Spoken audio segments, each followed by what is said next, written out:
যারা তৃণমূল কংগ্রেসের কর্মী সমর্থক 21শে জুলাইয়ের জন্য যারা দূর দূরান্ত থেকে এসেছেন তাদের জন্য শুধুমাত্র ডিম ভাত নয়, কোথাও কোথাও আবার চিকেন ভাত দেওয়া হচ্ছে।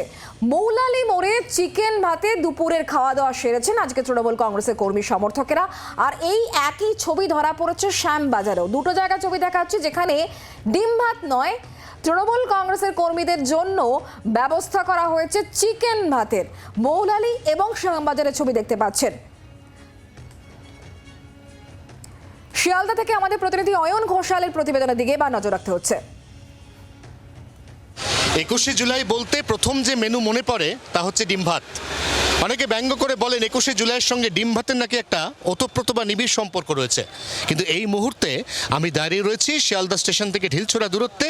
এখানে আসানসোলের বারাবণী থেকে যে তৃণমূল কংগ্রেসের কর্মী সমর্থকরা এসছেন তাদের পাতে আর ডিম নয়, সরাসরি মাংস পড়েছে। কিছুদিন আগে পর্যন্ত বাজারে মুরগির মাংস পাওয়া যাবে কি যাবে না তা নিয়ে বিস্তর টালবাহানা চলছিল। পোলট্রি মালিক এবং পোলট্রি শ্রমিকদের একটা অংশ তারা ধর্মঘটে যাওয়ার হুঁশিয়ারি দিচ্ছিলেন।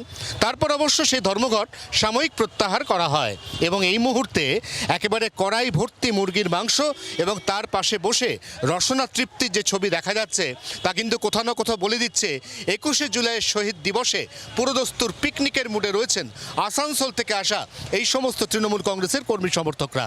জি 24 ঘন্টার জন্য ক্যামেরায় তরুণের সঙ্গে অয়ন, কলকাতা। বাংলার আওয়াজ, বাঙালির আবেগ, জি 24 ঘন্টা।